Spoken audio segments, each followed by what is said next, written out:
broadcastings. Good morning, everybody. We are just waiting for most of the participants to join, and then we will start.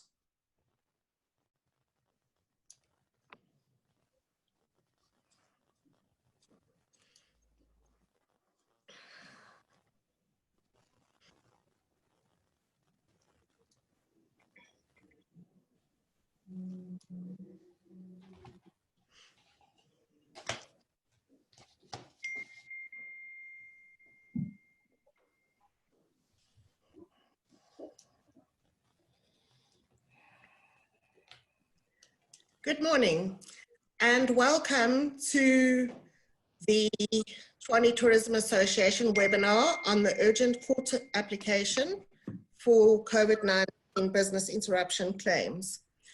The Tshwane Tourism Association has been consulting with our selected legal team since almost the beginning of lockdown, once we realized that the insurance companies were going to resist paying out the business interruption claims related to COVID-19. We have reached a point where we've realized that we have no option left but to pursue an urgent court application, given the fact that even after the court application and the win in Cape Town against Guard Risk, the insurers are still not paying out the claims and they intend to challenge those court judgments. We've assembled our legal team, an excellent team, and together with the assistance of other stakeholders, such as ICA, and advice and input from Willem Lombaard of Oliver Insurance as well, who has consulted in the academic field for us. We are preparing our case and we are preparing to go on an urgent application as soon as possible. We'd like to provide you with some information on the route that we're taking today to keep you informed. We will be taking up cases against the insurers for whom we have applicants. We have a number of applicants signed up against Santam at the moment. So we are definitely going to be looking at the first application against Santam. We then have a number of interested parties with sorry, Willem, remind me what Lombard. Lombard. Yes. Insurance, and we are seeking other insurers, other insured parties who are also prepared to be applicants in these court matters. But professionals are here today to assist and advise and provide details on the process, and so that you can also know what we are doing on behalf of the industry and remain updated. So I'd like to say welcome firstly to Soekie Riekert-Botha, who is a partner at Burden, Swart, Botha and Maluleke Law. Willem Lombaard, who's a director of Oliver Insurance and is also liaising with the academic fraternity on our behalf. And Ryan Woolley from ICA, Insurance Claim Africa, who is just having a small technical difficulty to join us at the moment. They will all be giving us a briefing on the relevant matters that fall within the ambit of their expertise.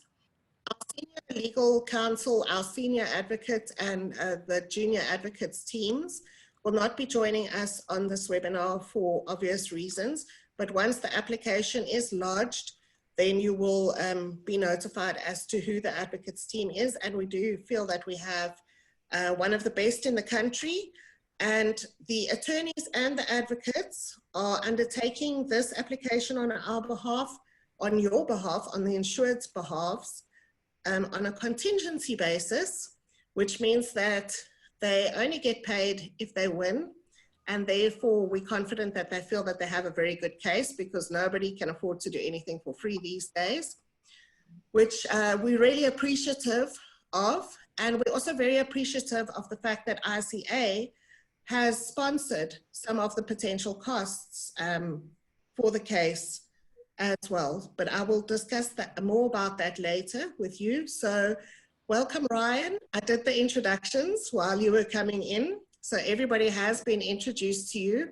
Ryan Woolley is the CEO of Insurance Claims Africa. I know that most of our members have signed up with Insurance Claims Africa to assist with the working out the quantums of your claims. The firm is very professional, and as I said, they have put a large financial donation down on the table to assist us to make this possible. If you could please click on the speaker view in the top right-hand corner of your screen, you will then be able to view properly the speaker who is speaking at that time. We have a whole panel, and that assists you to get a large view of the speaker speaking at the present moment.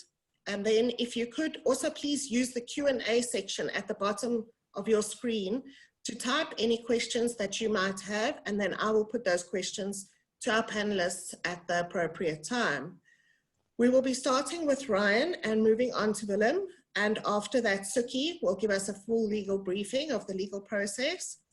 So welcome to our panel. Thank you to Nico, our Vice Chair, who is running the webinar in the background. And without any further delay, I will hand over to Ryan so that he can tell you what insurance claims Africa has been busy with and give us their view on the progress made to date. Welcome, Ryan, and thank you. Thanks, Bronwen. Thanks for inviting me. As RCA, we've been obviously quite active in terms of engaging with the insurers. We, as of last week, Monday morning, met with Guard Risk, only to find that they lost the case against Cafe Chameleon on Monday evening. So the playing field was then leveled. We've also then seen the FSCA that has come out in support of our view that these claims should be paid, and in line with the judgment in the Cafe Chameleon case. So those were two good steps forward in terms of hopefully moving towards a settlement of these claims. We do feel that the insurers, we know that they are going to appeal that, and we do know that the insurers are also engaging with the FSCA to try and understand and potentially lobby them to not be as strict in the interpretation of the circular that they sent out in terms of paying these claims. We've also found out that the insurers are meeting with the Reserve Bank today and the Prudential Authority, which we also see as a positive move. We did write to the Minister of Finance on Monday to ask for his intervention in this matter and to try and facilitate settlement discussions. The insurers are obviously still holding firm, and the official line is that they are going to appeal the Cafe Chameleon case, and that they are intent on defending any litigation. We have recently seen MyAfrica come on board as an RCA client, and in terms of that, we are partnering with them in the litigation against Santam on the 1st of September. Our legal team there will be headed by Jeremy Gauntlet, SCQC. So from that perspective, we think that we are in a very strong position to obviously take insurers on, and we do feel that that any additional applications that can be heard will also assist in facilitating and turning the tide against the insurers. So our view is that insurers, we hope, will be more amenable to a settlement. We still could see this process dragged out at worst case scenario for another year. But we hope that with all the pressure that's been applied and with the judgment as well as the FSCA ruling, we are hopeful that insurers will now come to the party with the settlement. And that's currently where we're at, Bronwen. In terms of that, we're continuing to engage with the insurers. We are still to hear from Hollard as well as from Guard Risk shortly, Old Mutual, Bright and Santam. Our proposals are still in place, and we expect to start hearing from them within the next week. Thank you very much, Ryan. We've got the results of our poll in where we asked, are you confident that you know how to calculate the quantum of your insurance claim? It's very important to get the quantum right to have a good negotiating base with the insurer. 41% of respondents said yes, 21% said no, and 38% said not sure. So if you are not sure on how to calculate the quantum of your claim, please do contact us and we can put you in contact with the right people to assist you with that.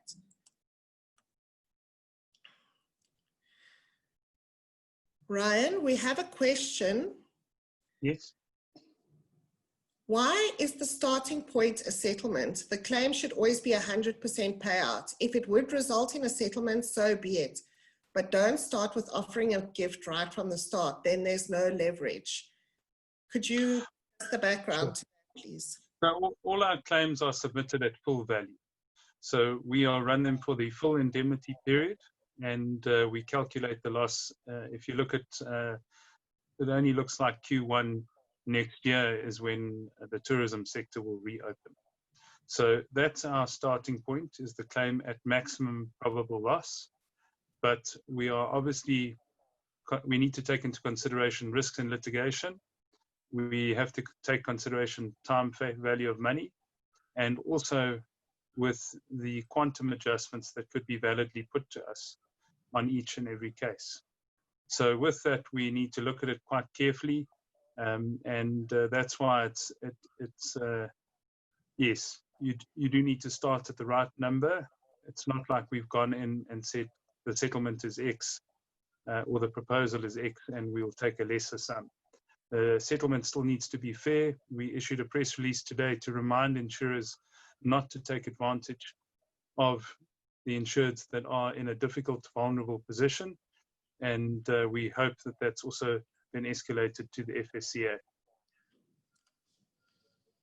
Thank you, Ryan. If we don't have any other questions for Ryan, I'd like to say thank you now to RCA once again to contributing towards our court action. And we will also be supporting RCA as one of our partners through any other actions that they are taking. We are in communication regularly. Ryan, if you can please stay on the panel, because we will take some more questions as we go along. We've got the results of our poll that says, are you aware of all the RCA actions through the various media channels? 57% of respondents say yes, and 43% say no. So Ryan, you guys have been doing a very good job about putting this out into the media and gaining the right kind of press exposure that we do need. I think what we should do is we should share some more of those articles with our members, excuse me, and we will do that. So thank you very much, Ryan. I'm going to move on to Willem Lombaard now from Olive Insurance.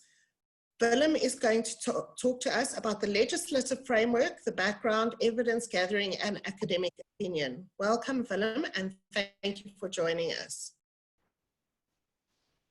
Thank you, Bronwen, and welcome to the members. Nico, I'm not sure if my video is up. Yes, it is. Okay, thank you very much. So I've been asked to speak to the members about the insurance side of things. I have Olive Insurance Brokers specializes in the hospitality industry, and we have since the start of this this pandemic made it our business to understand what's going on from an insurance point of view, so that we can advise our clients, but not only our clients, of course, is also then the rest of the hospitality industry. So we've consulted widely. We've brought in academic views from the University of the Witwatersrand to make sure that what we interpret in terms of, you know, what our clients are experiencing is in fact true and correct, and that then can form the basis of any contention against the insurance companies. So it's very important, first of all, to note that different policyholders have different policies. So not every policy is exactly the same.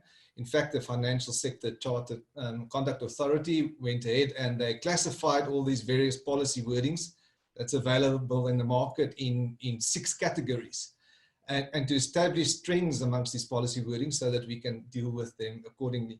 So in general, I'm not going to bore you with what they are, but in general, if your policy, first of all, you have to establish if you do have the business interruption cover selected under your policy. And if that's the case, then have a look at what it says. And if it says anything to do with a disease, a notifiable of a contagious disease at your premises or within a certain radius, and normally it's 40 kilometers or 50 kilometers, then probably you fall part of these actions that we're talking about. Some of the policies that would fall outside of that are the minority policies where there are general exclusions for epidemics and pandemics, and then where you have to diagnose a case on your premises. Therefore, the 40 and 50 kilometers radius is not there. So as I said, we've consulted widely with the academics on these principles.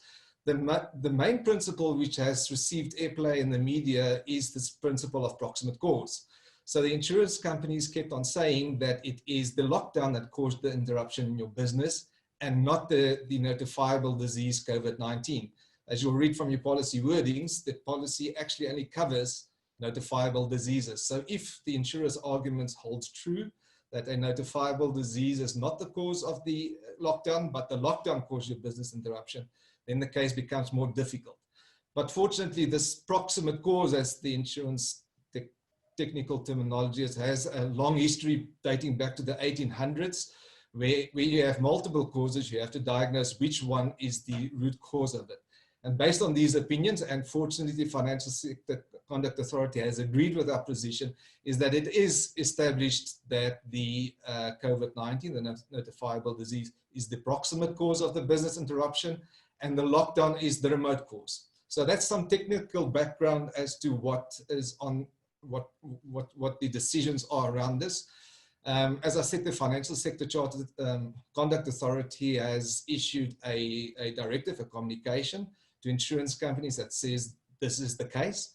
That's very strange for the Financial Sector Conduct Authority to have an opinion on these things. Usually they play Switzerland. They will not have opinions on it, and they will rely generally on the courts to make the decision. Their role and responsibilities as the regulator of insurance is to draft and implement legislation controlling insurance companies, and then also to enforce those and monitor those behaviors.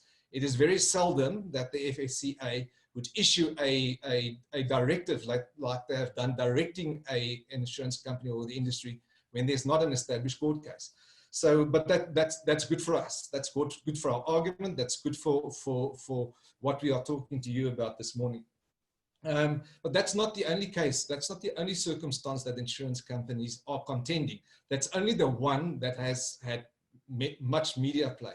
So we anticipate, and in sometimes answering affidavit to the courts, we anticipate that the two other things that they're going to be looking at is the causation item and then also trends clause. And I'm not going to bore you too much with the insurance technicalities behind that, but the causation means is what they attempt to do is that they have to establish, or the policyholder has to establish a direct causal link between a case in your vicinity and your loss, i.e. somebody got ill, and as a result of that particular person getting ill, no, people aren't coming to your business. So that's in the policy wording, it says due to.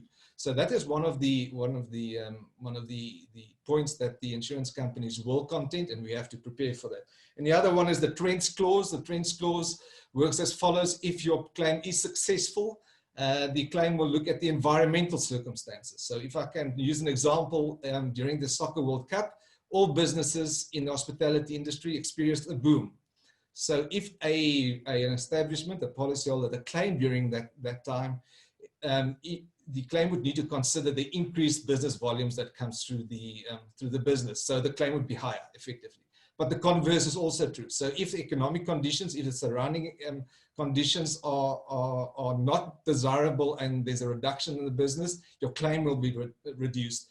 And we have seen that the insurance companies locally and internationally is using these circumstantive evidence that the lockdown is in fact influencing the flow of business to reduce the claim. But clearly, you know, it's up to the lawyers and up to the insurance experts to give recommendations, to give consultation on it. And we do think we have a strong case in it. And of course, that has been supported by the court case in Cape Town, K5 Million versus Guardrisk, and then also then the statements by the Financial Sector Conduct Authority. There's only one last thing, then I'll end off, is this issue of prescription. So we encourage, of course, all policyholders that have this extension on their policy to submit their claims if you haven't already done so. It's very urgent that you do submit those claims. Those that are in, that's perfect, that's in the process. Normally speaking, as we stand here today, you would expect a repudiation of that claim. So if that has already happened to you, don't feel alone. It is the trend that insurance companies are repudiating that claim. You then have certain rights under your policy. So read your repudiation letter at the bottom that says you have the right to appeal. So you can go into the insurance company and say, I don't agree with your repudiation. For the following reasons, please reconsider. They will then need to come back with you in a certain amount of time to either confirm or deny the claim further. Then you have the right to the ombudsman. The ombudsman for short-term insurance is the external body that is manned, generally speaking, by a retired judge, and they will then adjudicate if the repudiation of the ombudsman is fair. We have seen some of the cases that has been referred to the ombudsman, that the ombudsman is currently ruling for the insurance companies.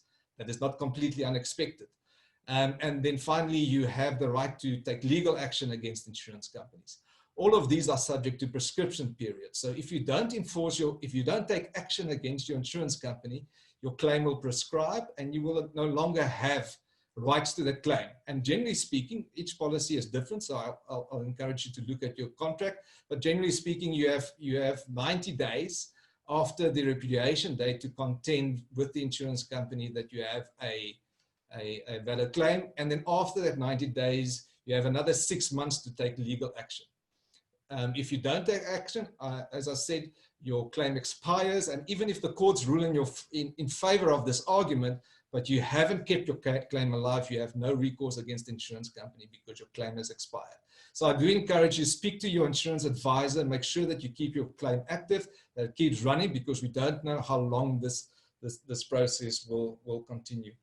So that's all from me at this point in time. I must just emphasize the fact that speak to your financial advisor about the technical insurance matters, because that's also important, together with the legal matters that's currently under consideration. Thank you, Bronwen. Thank you so much, Willem. I must say this is a very interesting topic, and I've learned so much from you over the time that we've been liaising about this.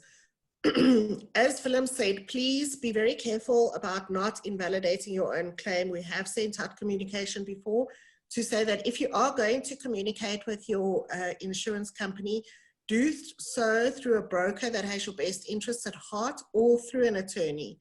At no point do we advise that people write letters to the insurance company in anger or any such communication. You could unintentionally invalidate your own claim.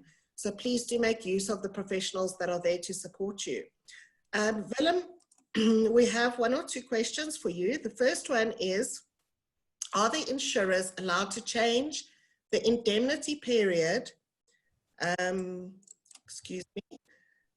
indemnity period midstream of their cover, and what is the position of prescription of repudiations on existing claims that have been repudiated more than 90 days ago?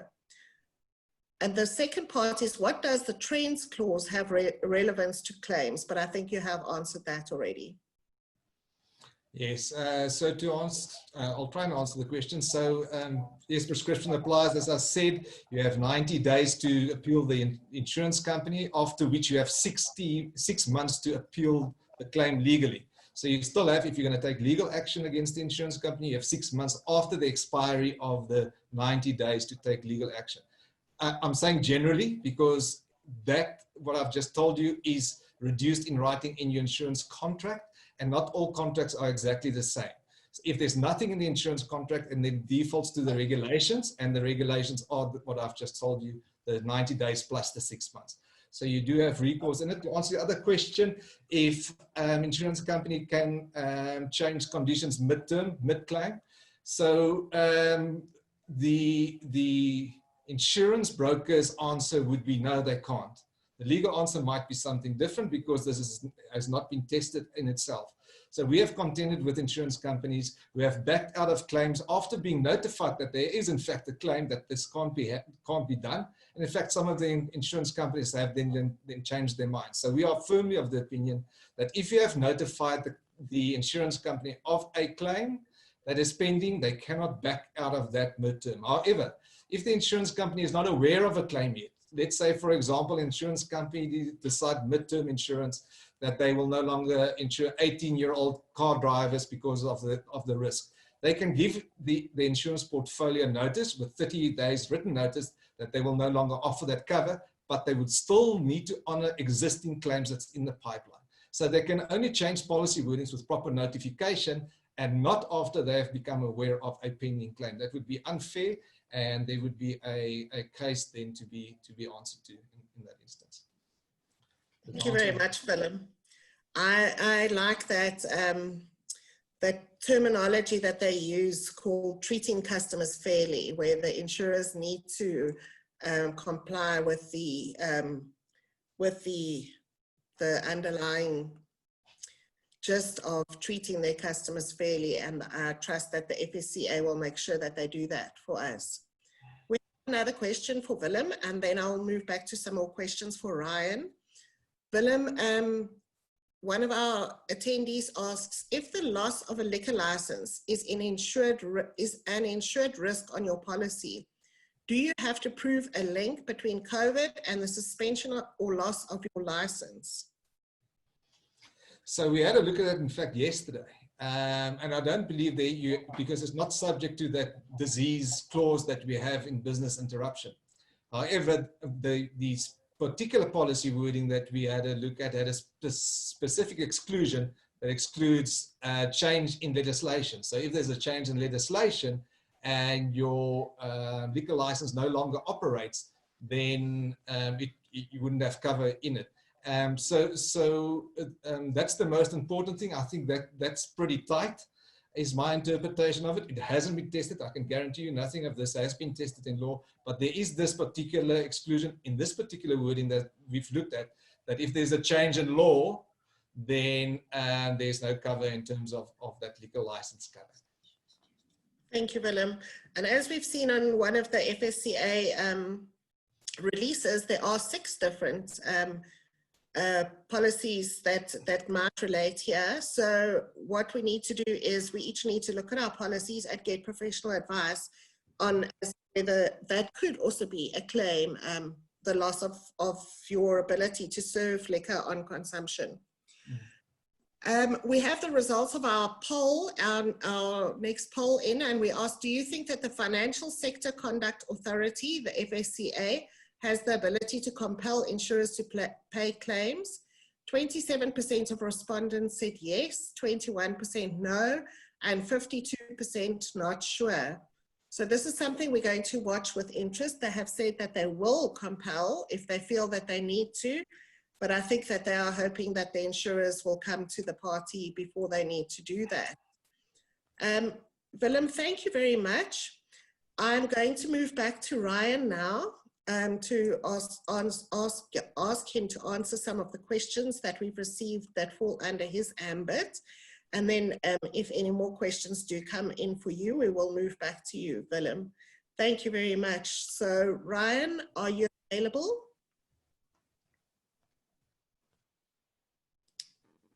Okay, Ryan might not be with us at the moment, so we will move back. No, yeah, sorry.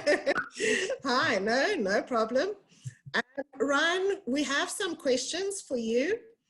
The first one is, were the quantum of our claims based on a certain time frame, i.e. original lockdown period? And if so, would the claims need to be recalculated, taking into consideration that we are now 110 plus days into lockdown?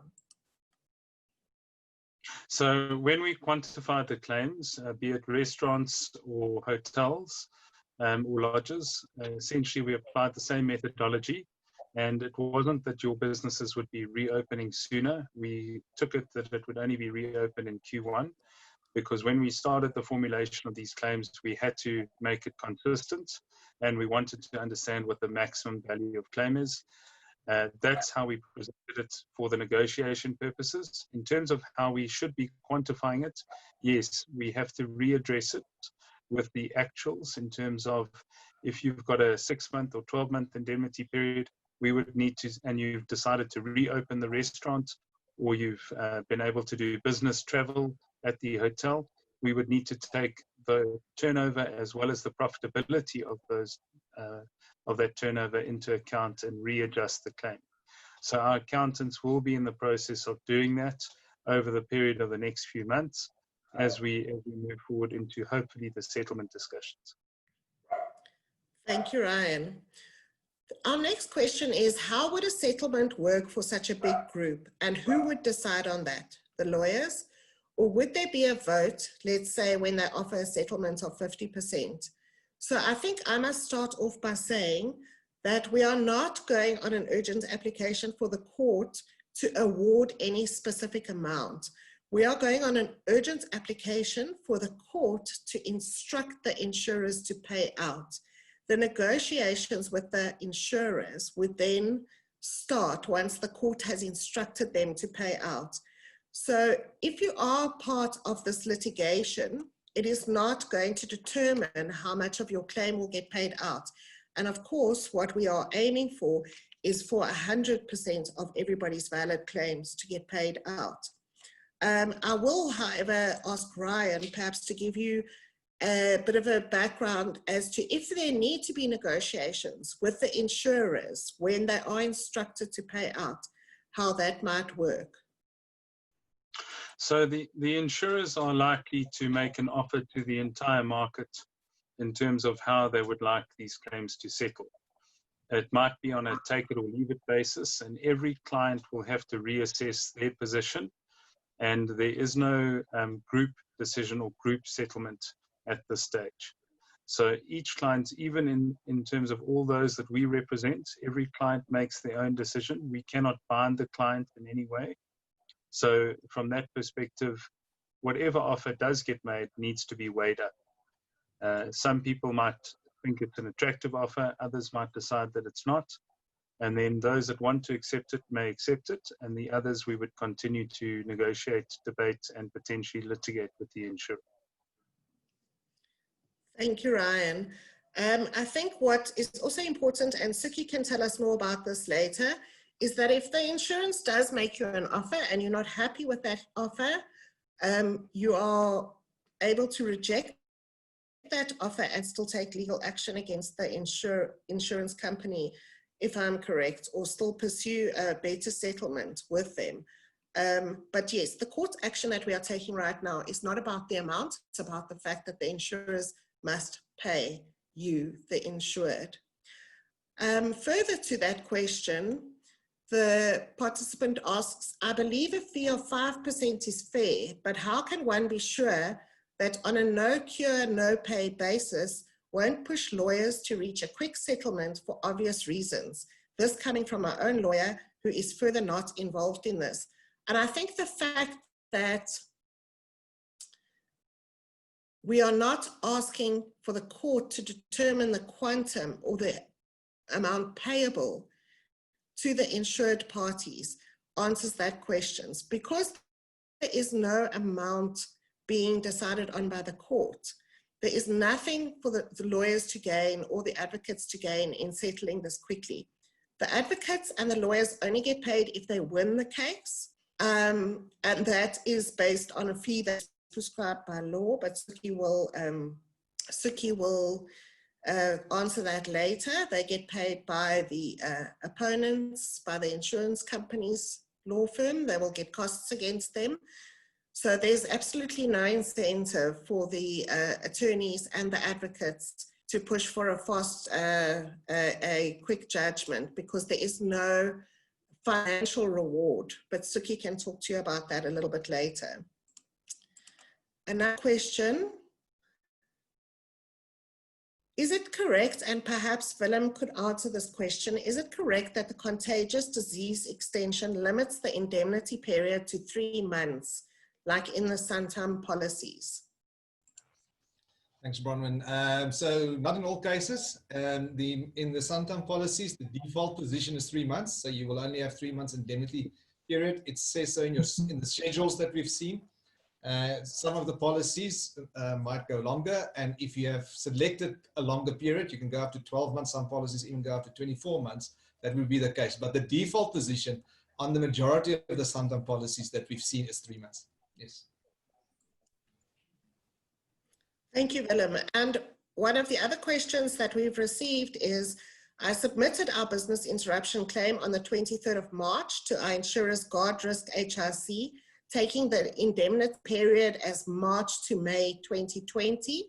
That needs to be extended to current period suitably. Can you please ensure that this happens? Our cover indemnity period is 18 months. So we will liaise with this participant after this and make sure that their claim is extended to the full period of the loss of income. We don't have any more questions at the moment. We do have a poll result where we asked, do you believe that the Financial Sector Conduct Authority will look out for the interest of the insured or the consumer, in brackets? 43% answered yes, 14% no, and 43% not sure.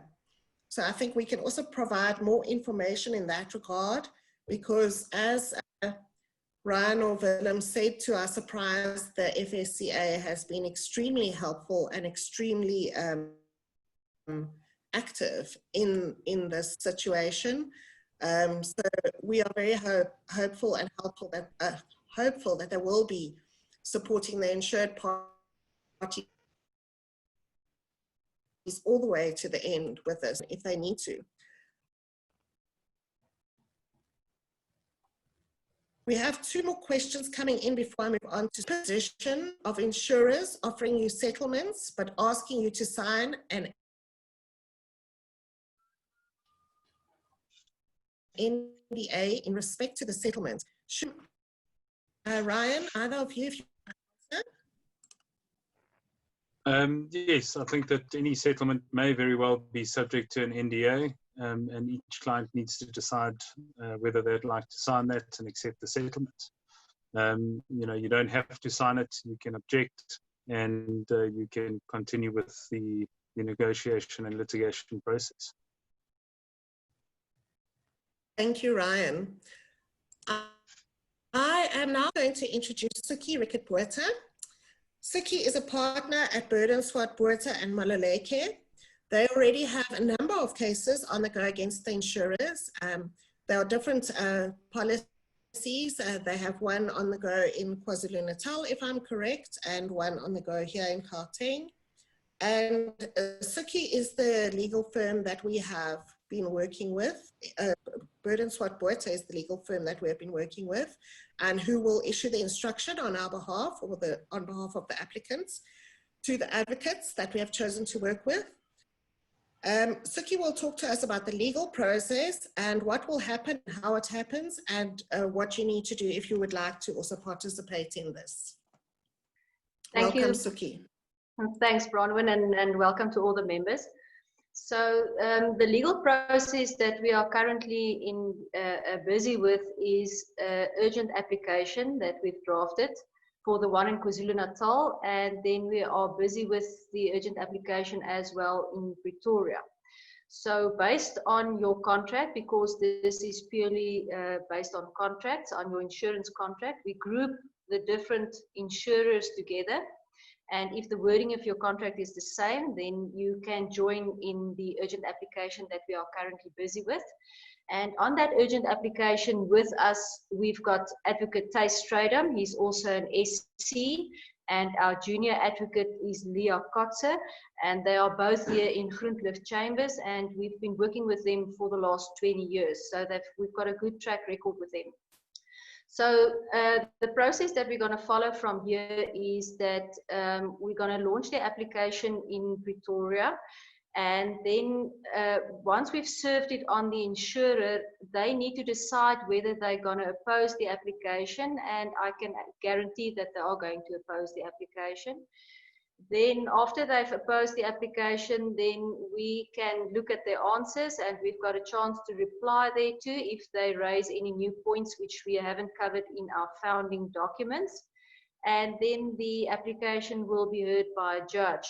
This whole process will take about 4 to 5 weeks for us to get in court. And then the court can make an order. So the order that we currently are requesting is a declaratory order to compel the insurer to pay out the insured. In other words, to indemnify you in terms of your insurance policy. We are also currently considering whether we're going to approach the court to bind the insurance companies to the FSCA's stance on business interruption, but we are still busy with that. And then I would be remiss in my duty if I don't tell you that there's always a risk involved in any litigation. So yes, there is a risk involved in an urgent application, but as Bronwen has said, our firm is doing it on contingency, and the advocates are also doing it on contingency. So as you also said rightly, we won't take it on contingency if we didn't feel that our clients have got a good case. The only risk that there is for clients will then obviously be if the case is not successful, if the application is dismissed with costs. So the risk will then be the cost order, but that is also not the end of the road. If the application is dismissed with costs, then we can also appeal that order that's granted. And we can also, during this whole period, as Ryan has said, and all the panelists have said, you can enter into settlement negotiations with the insurance company. And I just need to state here that no person are allowed to accept a settlement amount or a settlement agreement without the buy-in of the client. So neither Ryan, neither our attorneys, nobody can accept a settlement on your behalf if you don't say that it is okay. So if you want to participate in this urgent application, we are most probably going to launch it within the following week. So if you want to participate in this urgent application, it's imperative that you contact our firm as soon as possible, so that we can get your contract, we can consult with you, we can advise you properly, we can get your details, all your information, and so that you can join in this application. Is there any question, Bronwen, or anything that you want me further to address? Thank you, Soekie. We do have some questions. The question is, what is the longest the insurers could stretch this? I was once in a class action that we won 100%, but it took 11 years. Yeah, so this is not going to be a class action. And the reason why it's not going to be a class action, because it needs to be determined on contracts. And most of the members' contracts, it can be grouped into 6 different categories. But you need to bring an action or an application against Santam, for example. You need to bring an application against Guardrisk. You need to bring an application against Hollard. So all of these members' applications cannot be brought in one application. You need to bring separate applications, and that's the reason why it cannot be a class action. To answer your question on how long it can take, the appeals process, to take the whole matter through the appeals process, can take anything up to 2 years, 2 to 3 years. Okay, Soekie, if I might just add on that, I mean, yes, there are obviously the constraints on the timelines decided by the courts, but our approach is going to be to push for everything to happen as urgently as possible. We believe that we've got good reason, and the reason that we are taking this action is to ensure that people can get their payouts for their businesses to survive. And therefore, I think if we demonstrate to the courts, if this does not happen on an urgent basis, people are going to start to lose their businesses, their livelihoods, jobs are going to be lost. And we've even heard about suicides within our industry, which goes to support the fact that this needs to be concluded as soon as possible, even if it needs to go up to the Supreme Court. We ran a poll where, do you agree that the urgent court application should be the next approach? And 79% said no, and 21% said not sure. So perhaps we can also answer some questions for those people that are not yet sure. Bronwen, you said 79 said no, but it's actually 79% said yes. Sorry, 79% said yes, and 21% no. We have another question, Soekie. It says the participant asks, the insurers are insisting that the courts are the ultimate authority, but the FSCA claim that what they declare is binding. Any clarity on this, please? I think Willem will be the more appropriate panelist to answer this, but at the end of the day, it is the court that is the ultimate authority that can compel the insurers to pay out the claim. So yes, even though the FSCA is the governing body, and you can correct me there if I'm wrong, Willem, a court order is binding on the insurers. And if the court, and even if we go to the appeals court and they say, yes, the insurers must pay out, then they are bound by it. Yes, thank you, Soekie. You're right. So as the FSCA has done, they've issued directive to the insurance company around this proximate cause issue. They expect the insurer companies to react accordingly, or they will take action. However, in terms of the process, insurance companies have recourse against the FSCA in terms of the Financial Services Tribunal. So that will then follow its own legal process for the insurance company. If there's a fundamental disagreement between the insurance company and FSCA, that will also follow a process, and that will also go to court. So ultimately, Soekie is correct, is that the courts ultimately decide on what is right and what is wrong. So, so that's pretty much the situation. And I'd like to add that it's about urgency for us at this stage.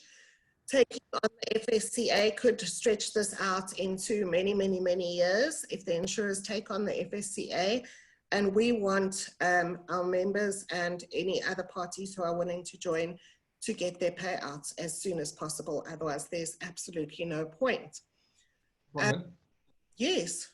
I just want to add that the FSCA has acknowledged this fact that the thing can get drawn out, and they have made the point of telling everybody that this is not in anybody's best interest. So we know the FSCA wants to bring the process to a close as soon as possible. They have not said how, because all these legal processes is available to all the parties, but they definitely have gone on the record to say they don't want this to be a long drawn out legal process, because it's not in the best interest of anybody. So, exactly. We are very impressed with their support on this matter.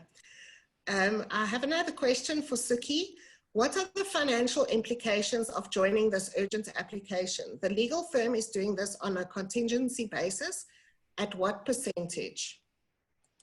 Okay, so we do it in terms of the Contingency Fees Act, and the Act stipulates that you can charge 25% of the claim amount or double your normal attorney-owned client fees. But in light of the fact that all these claim amounts are so big, we will never be able, the Contingency Fee Act also stipulates whichever of these two amounts are the lesser. So because these claim amounts are so big, we will never be able to take 25% of your claim amount, because it will always be the greater of the two amounts. So our fees will be charged the double.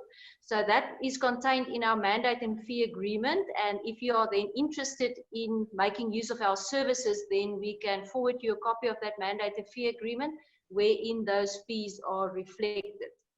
So upfront, there's not going to be any risk regarding fees, because we can only levy those fees, us and the advocate, if we are successful, and then if you get a payout from the insurance company.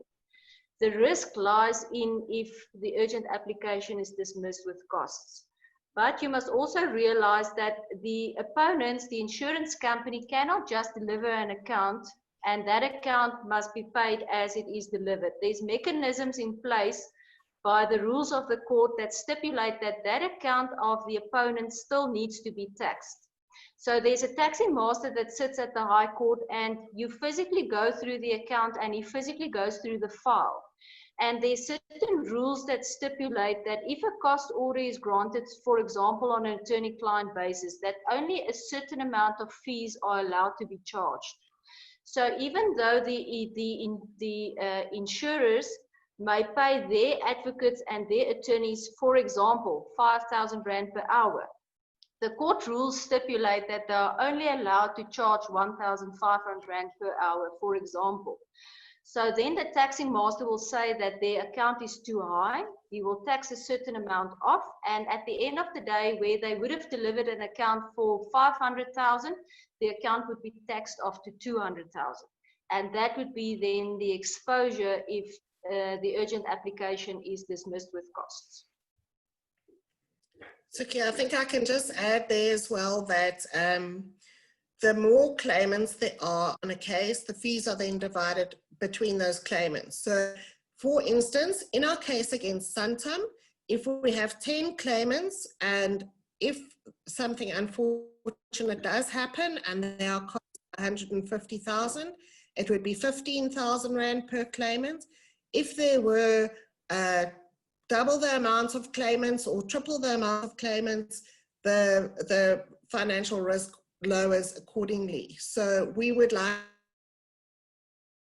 to get to a point where the financial risk to any applicant that joins in this action is as absolutely as low as possible by adding as many applicants as we can. As possible. Did I explain that correctly, Soekie? Lose sight here of the fact, and we can leave that up to Ryan or yourself, that they've committed to contribute towards the costs if the application is unsuccessful. So correctly, as Bronwen said, is the more applicants there are, the lesser the risk will be for everybody. But if we are successful, on the other hand, then everybody benefits from that. Ryan, do you want to add anything? No, I think that that's all very clear in terms of what Soekie has put forward. And yes, we wish it well.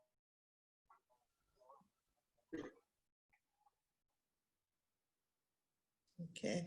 I have a question here stating a 5% no cure, no pay cost. I'd just like to clarify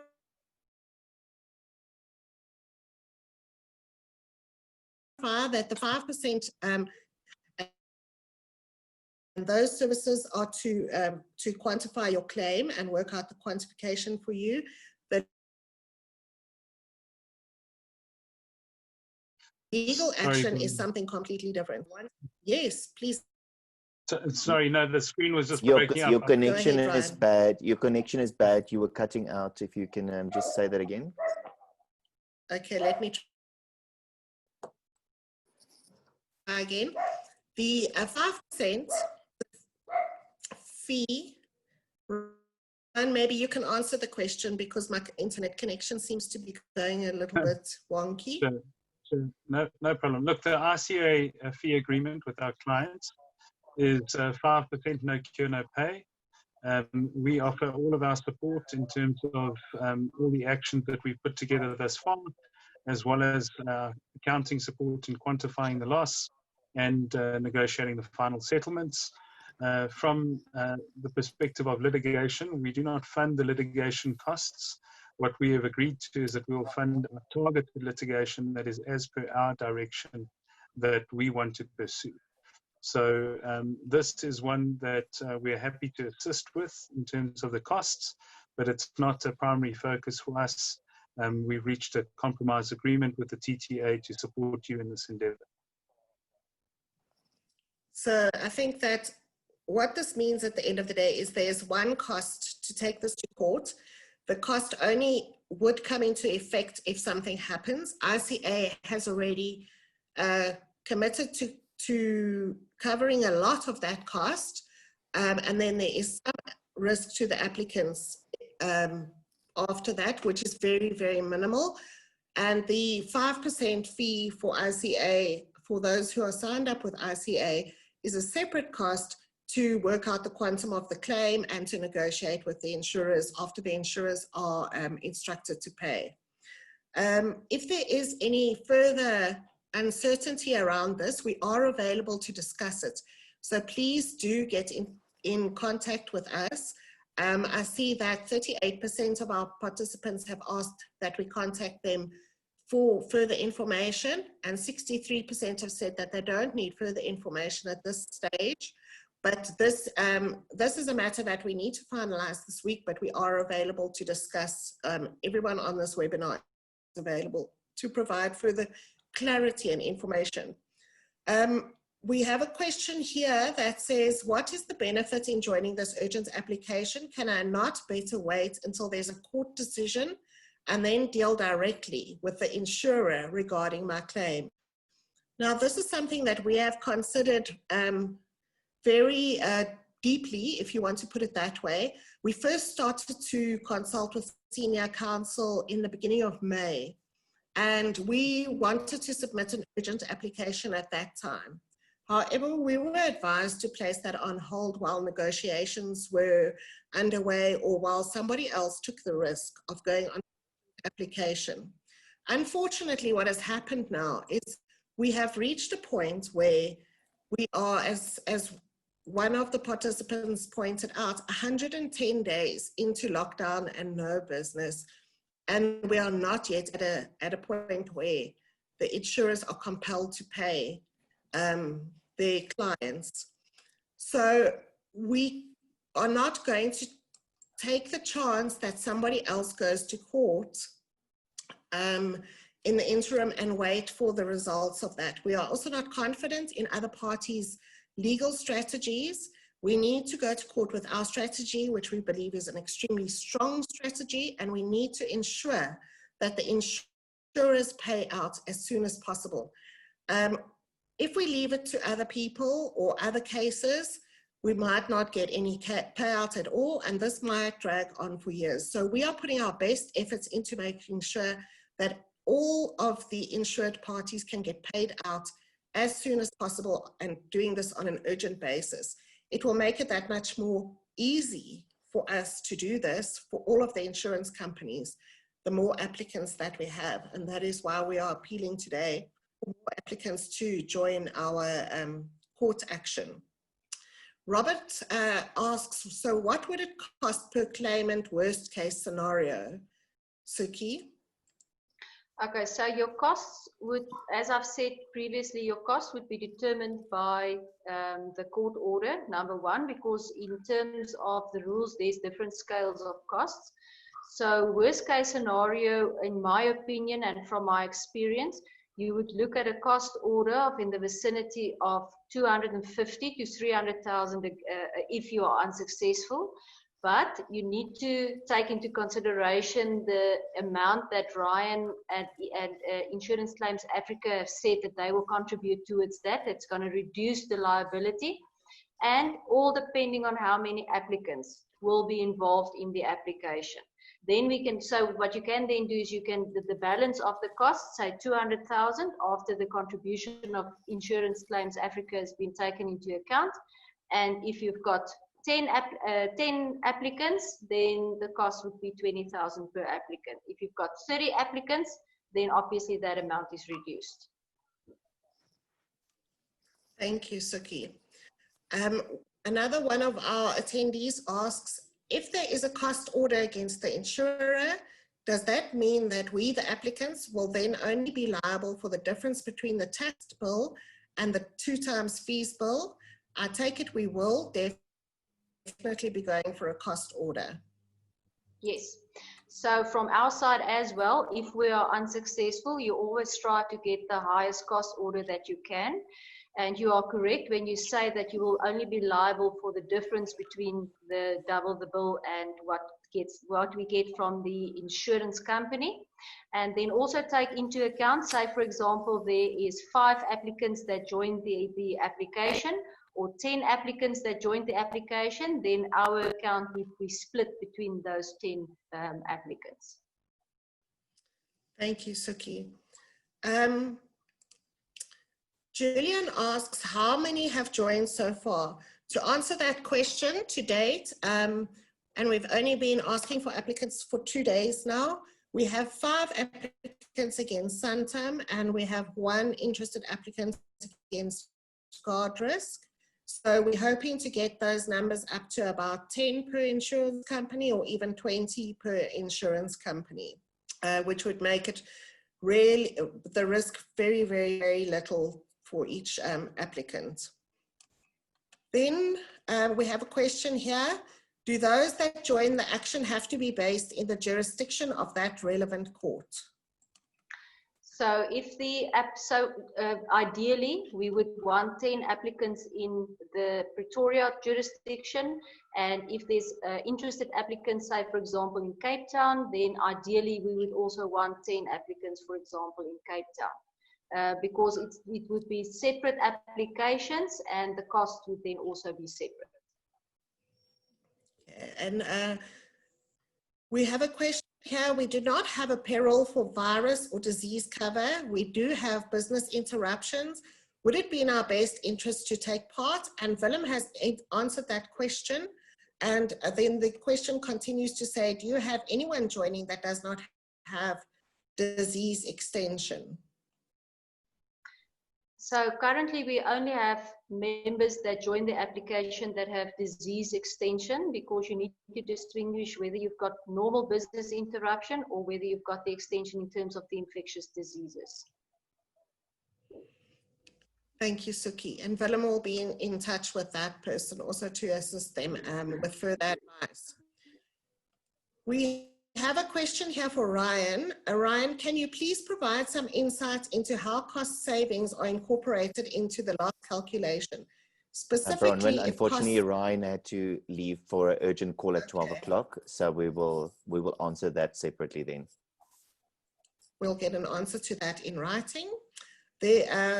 One of the participants asked, will there be a recording available? We will make a recording of this available. We have a question here about the legal aspect again. What is the basis of urgency? As those that have tried to approach the courts to get a declaratory order, the courts have said this is an economic matter and not one of urgency. What is difference in this matter on the basis of urgency? So what we've said and what we've discussed with council is our urgency at this stage is based on the financial perils that the members are suffering. So as Bronwen said rightly, that they've consulted with council in May, Bronwen, Yes. which said at that stage that the application was not urgent, because at that stage nobody thought that the lockdown is going to last this long. So at this stage there are a lot of members, venues, restaurants, whatever, that run the risk of never opening their doors again if it's not for this payout from the insurance company. So the urgency is the fact that you are standing now to lose your business, your livelihood, and that your employees stand to lose their jobs. So that would be the urgency at this stage.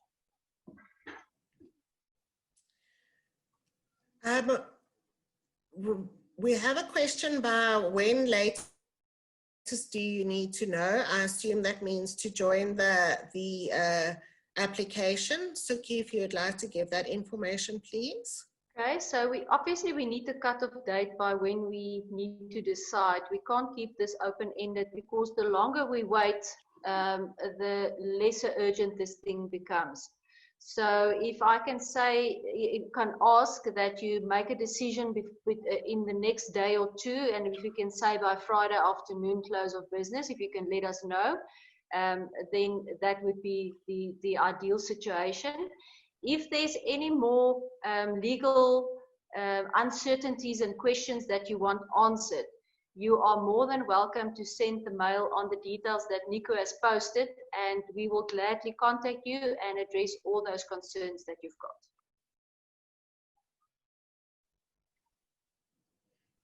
Okay, and then one question, can you explain how the win fees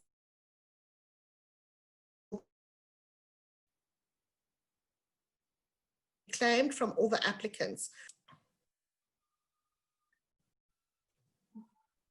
Sorry, Bronwen, can you just repeat there? Your signal was very bad. Okay. Can you explain how the win fees will be claimed from all the applicants? So if we win, say for example, we've got 10 applicants and we win, and the cost, our account is, for example, 200,000, and we've got 10 applicants, then that 200,000 bill is split between the 10 applicants, and each applicant will then have to pay 20,000 from their proceeds. Remembering as well that ICA has also given a large contribution to that, so that would be deducted from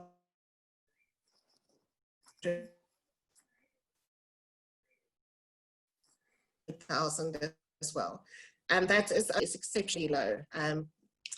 I think we have one last question here. The insurers are claiming financial ruin should they be forced to pay out. Have we done calculations on their assets, etc., and do they have the necessary funds? What I can tell you is that Ryan is not here anymore. Maybe Willem wants to weigh in on this, but the calculations have been done, and they are more than liquid enough to pay out. And they have held, Santam, for instance, held their AGM recently and assured their shareholders that they have more than enough liquidity to pay out. We don't think that there is a basis for them to have an argument based on that, having had a look at their financial statements and their financial standing. The insurers also are insured themselves, if you want to put it that way, by what we would call a reinsurer. And we do suspect as well that potentially they need a court judgment to get paid out by their reinsurer, which would make it easier for them to pay out their claimants. But Willem, please weigh in on this one. Yes, so it's unknown if the insurance companies are providing sufficient capital for claims out of this action. We know they have sufficient capital for current existing claims, which they believe to be true. You are quite right, Bronwen, is that most insurers have reinsurance contracts, i.e. they take the majority of a catastrophe risk and reinsure it on international markets. It's unknown if each insurance company has adequate reinsurance for this event. You would never know. That's the internal process. What we do know is that the Prudential Authority, so in regulations, you have the Financial Sector Chartered Authority who deals with Conduct Authority who deals with market conduct, and the Prudential Authority deals with the financial stability of financial institutions. And we know that they are at the moment doing the math around the impact of this case. Because they are responsible for the financial stability of markets when events such as this happen. So the short answer is we don't know. There should be sufficient protection in the regulatory framework and in reinsurance structures to cover it, but we will never know for certain. Thank you, Willem. One of our participants asks, what about the 500 claimants you represent? Divided by 500, the risk is very low. I think that is based on the figures that is ICA representing. ICA has made a financial contribution to this court application of ours, whether we win or lose. And that would be deducted from any fees. All the 500 or nearly 600 members that TTA has, everybody has almost a different insurance contract and potentially is in a different jurisdiction. So it's not very simple to ask everybody to pay a certain amount. And we do expect that towards one case. And we do expect that, you know, people will tell their insurance company in their jurisdiction, and that will result in all of the claimants joining one or other case somewhere along the line. Is that this also helps to keep your case alive, or your claim alive. So the approach that we've decided to take is to get payouts for you as soon as possible, and we will provide the contact details that you can use for doing that.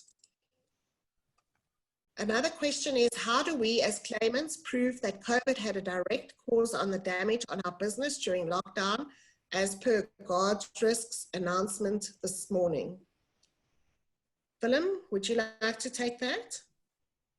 Yes, so I haven't absorbed Gardra's announcement this morning, so I'm not going to comment on that because I'm not fully aware of it. What the FSCA said is that the burden of proof on policyholders should not be onerous. So they are out in the market to say you shouldn't provide onerous proof. So the only proof that the FSCA says you need to provide is if there's evidence of a shopping mall or a complex being shut down because of a positive diagnosis of a COVID virus. What we are using is newspaper reports. So you can Google newspaper reports of a confirmed case in your area. There were a lot of those newspaper reports of individual cases, especially in the early days when it was still new news of people contracting COVID virus. So that's what we're currently using to substantiate the evidence. If that will be sufficient, we'll only start knowing when the insurance companies start paying our claims, right? But for now, the FSCA said the proof should not be onerous. So media reports, in our opinion, should be sufficient. Thank you, Willem. I also would like to inform everyone that we have received a what do we want to call it, a doctor's note, a letter from the doctor who treated patient 0, which covers basically the whole of the Tshwane area as evidence of the first case in the country and as evidence of the first case in Tshwane. So we are confident that we can also obtain evidence like that for other areas. I'm going to bring the webinar to a close now as we are 15 minutes over the allotted time, and I'm sure that everybody has very busy diaries. Please do have a look on the right-hand side for various contact details, and please do contact us should you need more information or wish to discuss this matter further. I'd like to say thank you very much to Willem from Olive Insurance and Soekie from Burden Swart Botha and Maluleke for joining us today as our panelists and for all the work that they've put into this thus far. And good luck for going forward. I know I'm part of your team, but just in this forum, I would like to say that this is going to be a defining moment, I think, in the history of insurance, and we're very glad to be part of it. And then I'd like to say thank you very much to Nico, who has run the webinar for us and made all of the arrangements. And thank you, of course, to our participants for joining us today. And please do send us your questions, queries, give us a call, send us an email if there is anything that we can clarify or any more information that you would like to have from us. Thank you very much. Thank you, Soekie. Thank you, Nico. Thank you, participants. Bye-bye.